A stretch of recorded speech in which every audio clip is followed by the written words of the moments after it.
Amados hermanos en Cristo, nuestro Señor nos permite reunirnos nuevamente en esta tarde para celebrar su santo nombre.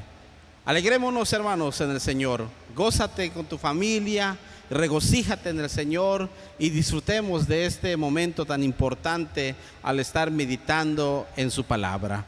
Hoy, 4 de octubre de 2020, la palabra de Dios nos trae un mensaje de amor y esperanza. Bajo el poder del pecado. Ese es el tema de este momento. Ciertamente estamos entrando o hemos entrado en el mes de octubre, y en este mes de octubre se celebra lo que se le conoce como el movimiento de la Reforma o el movimiento de la Reforma protestante. Y durante este mes se va a estar hablando en las diferentes iglesias, no solamente en México, sino en muchos países, acerca del movimiento de la Reforma. La iglesia reformada siempre reformándose. Y en la iglesia Moria, específicamente aquí con nosotros, vamos a estar hablando durante las noches, vamos a estar predicando sobre algunos puntos importantes que conforman el movimiento que se tuvo en el siglo XVI. Y vamos a estar predicando específicamente sobre los 5 puntos calvinistas. El día de hoy veremos el primer punto, conocido normalmente como la depravación total, que es el primero de los puntos calvinistas que vamos a estar estudiando. Como hemos dicho, el tema de esta noche es bajo el poder del pecado y refleja completamente este nombre del primer punto, que es depravación total. Todos, sin excepción de personas, hemos estado viviendo bajo el pecado y todos estamos bajo el pecado. Su poder, su dominio, de alguna manera se personifica en nosotros, y el pecado se ha convertido en el amo, el cual el ser humano tiene bajo su autoridad. Y esto es algo terrible, porque de alguna manera nos hace pensar y tal vez de alguna manera disentir con respecto a esto, porque habrá muchas personas que dirán: bueno, pero yo no soy malo, yo no hago maldad. Habrá otras personas que quizás estarán justificándose diciendo: malos son los narcotraficantes, aquellos secuestradores, aquellos que roban, aquellos que asaltan y hacen otras cosas más. Pero yo no hago esas cosas. Sin embargo, cuando estudiamos a fondo este pasaje bíblico que hemos leído aquí en Romanos, nos damos cuenta de cosas muy importantes. En esos versículos, específicamente del versículo 9 al 18, el apóstol Pablo incluye una cadena de citas que de alguna manera reflejan la repetición de una sola expresión: no hay. La palabra no hay. Esta palabra no hay se repite 5 veces durante esos pasajes bíblicos.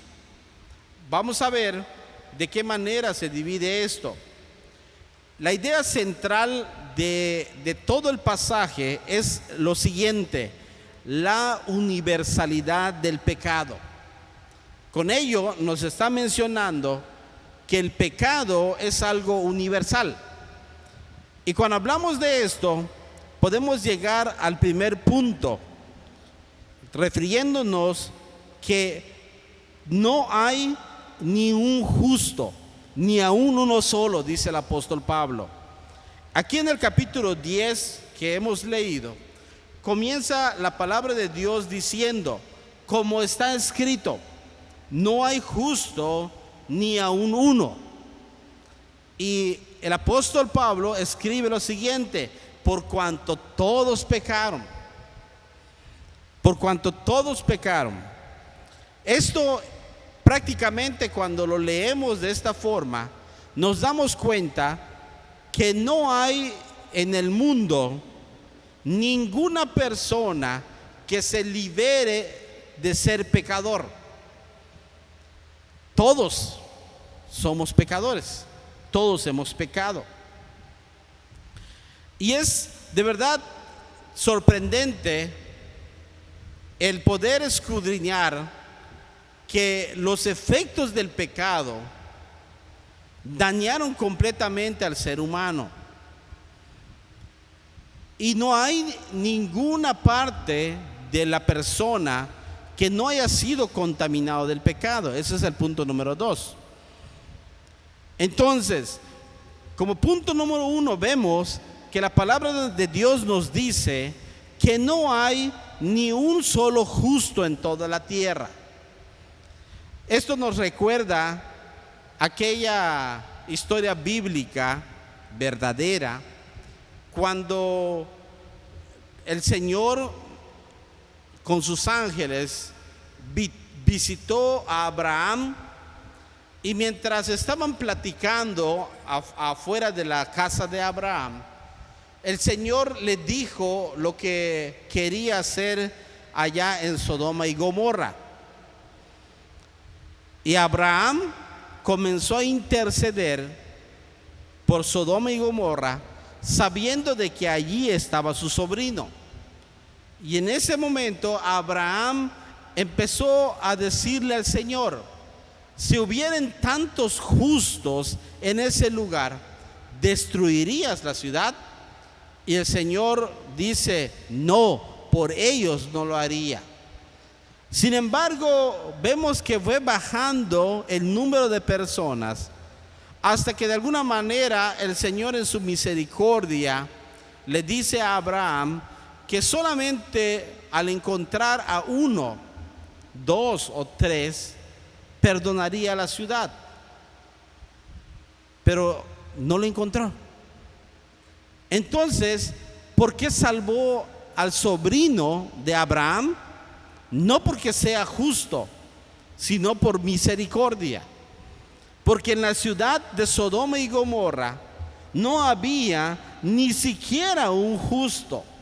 Todos se habían desviado, todos se habían descarrilado o descarriados, de tal forma que sus corazones solamente estaban haciendo maldad y maldad. Y es por eso que aquí el apóstol Pablo, retomando acerca de esta condición caída del hombre, él dice que no hay quien entienda. No hay quien entienda. Y algo muy triste menciona el apóstol Pablo: no hay quien busque a Dios. Hoy estamos viviendo en una era que es conocida también como la era del conocimiento, la era de la digitalización, la era moderna o posmoderna, como algunos autores dicen. Y todos nos asombramos por los descubrimientos o los avances que cada día están habiendo en nuestro mundo. Lamentablemente, este tipo de vida y de pensamientos ha llevado a la humanidad a no creer en Dios, y mucho menos buscar a Dios.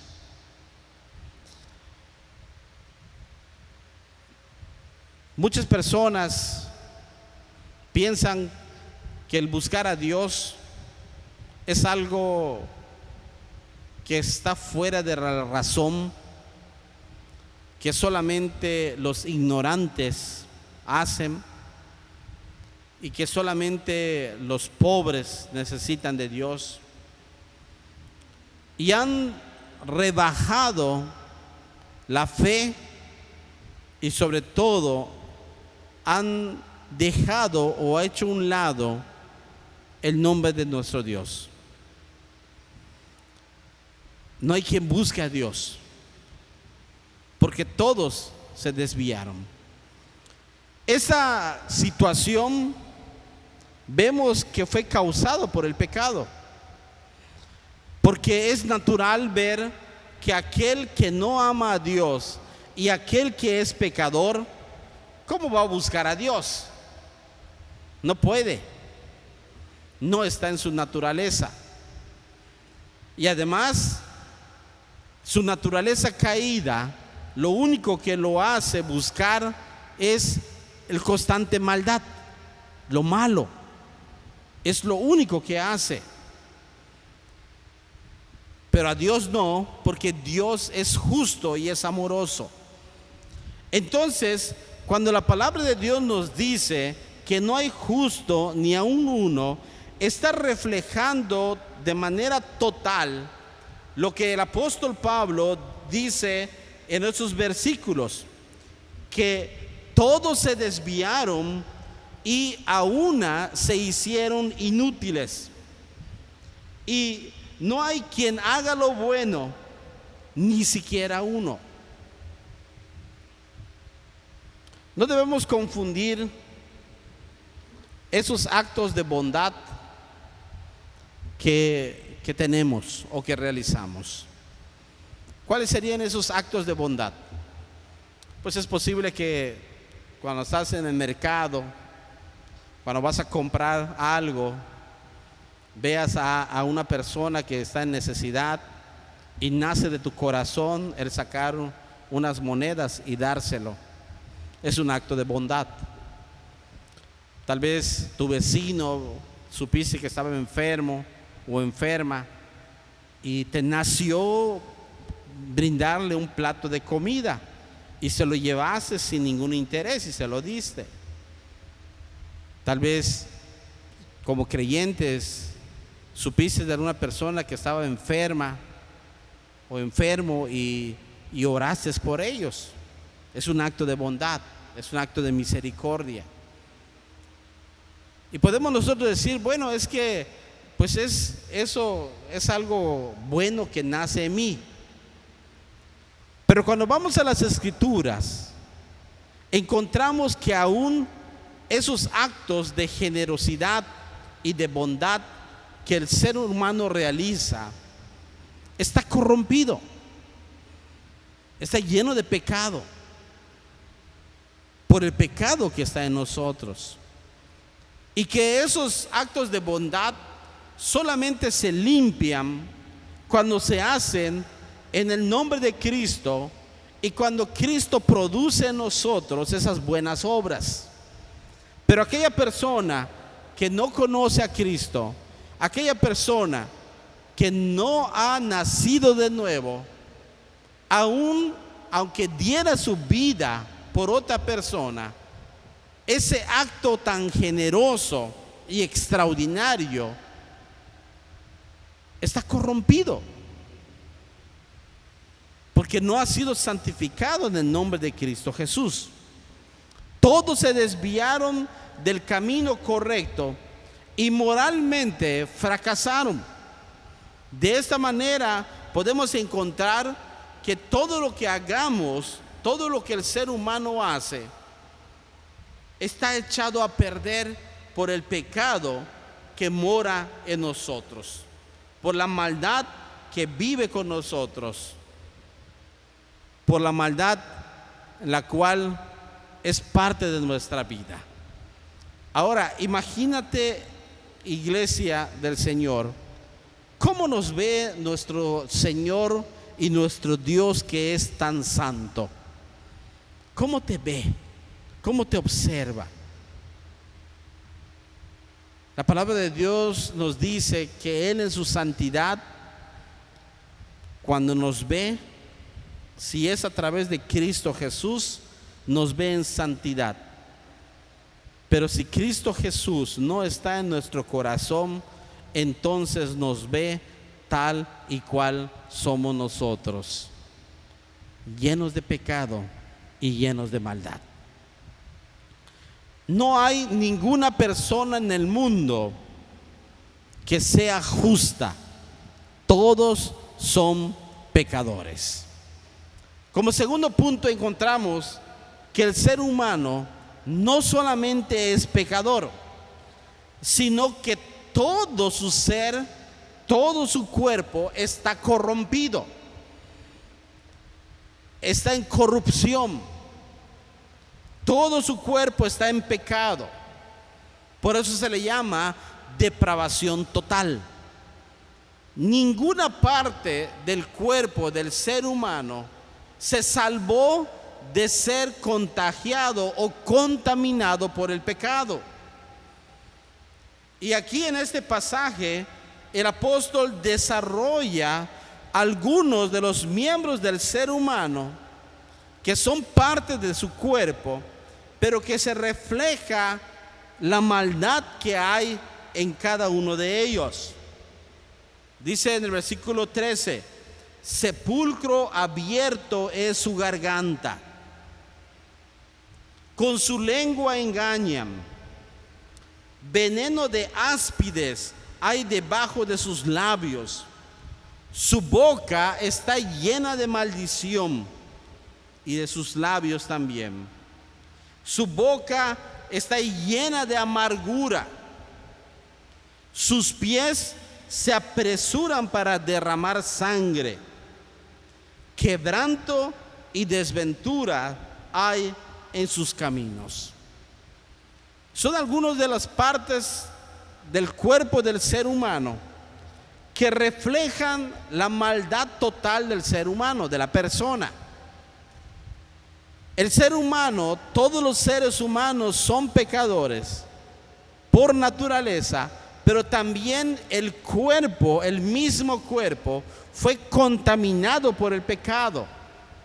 Como dice la palabra del Señor, que no hay nada bueno en nosotros, desde la planta de nuestro pie hasta la coronilla de nuestra cabeza, no hay sino herida, hinchazón y podrida llaga. Eso somos nosotros. Ese es el ser humano sin Cristo. Esta es la verdadera naturaleza del ser humano.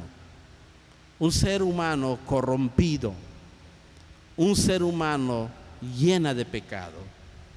Es por eso que no nos debe sorprender acciones de maldad que encontramos todos los días de personas, de naciones, de países que se muestran tal como son. Personas que matan sin piedad y sin remordimiento. Hombres y mujeres que hacer maldad es parte de su vida y ya no sienten nada.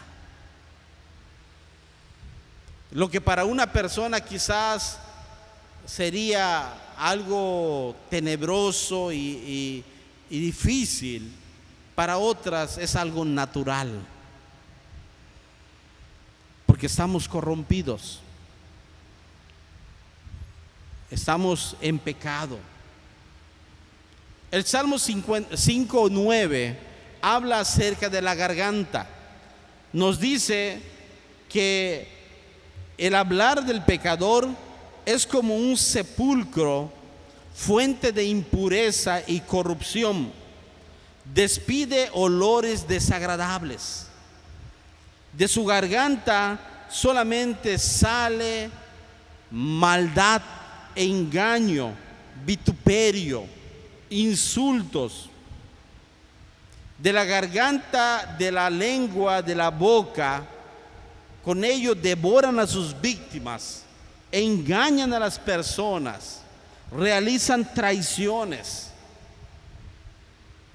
hurtos, engaños, Sus pies se apresuran para hacer maldad y para derramar sangre.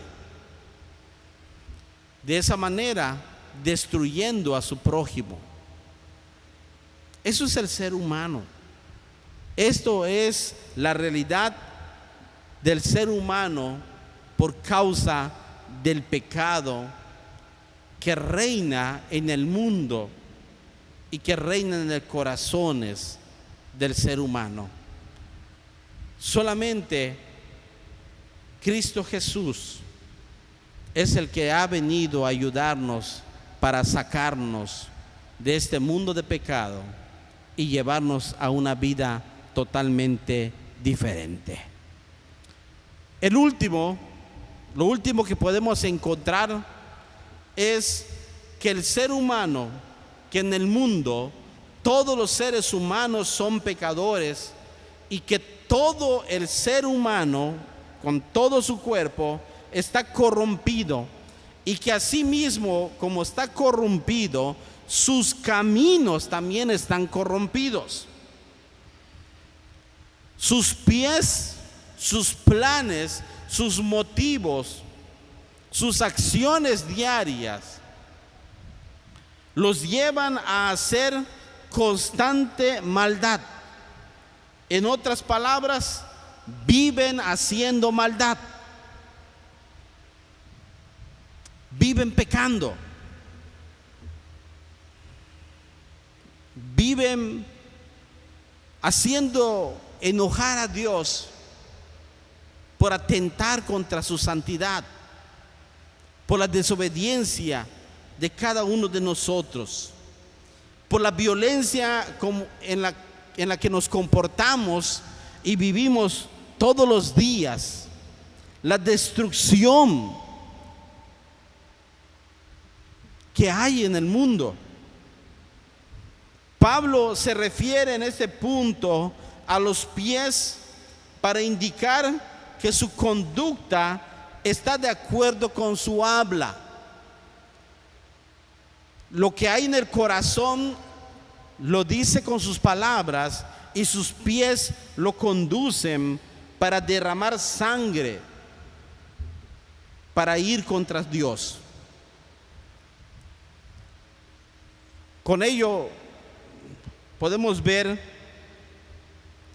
que en el versículo 15, que nos dice de la siguiente manera: sus pies se apresuran para derramar sangre, quebranto y desventura hay en sus caminos.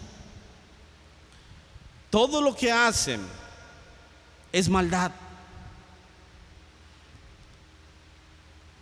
Y en el versículo 17 nos dice de la siguiente manera: y no conocieron camino de paz, porque su camino era de muerte, era de guerra. Su camino es de destrucción. No hay camino de paz para el inicuo, para el impío.